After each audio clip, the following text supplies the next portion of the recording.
बोलो भारत माता की इकडे महिलांच्या बाजूला दोन हात वर करू भारत माता की भारत माता की जय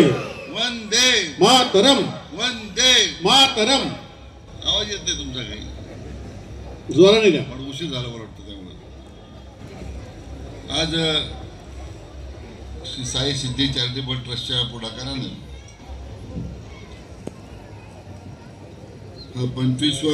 रौप्य महोत्सवी सामुदायिक विवाह सोहळा संपन्न होतोय याकरता आशीर्वाद देण्यासाठी उपस्थित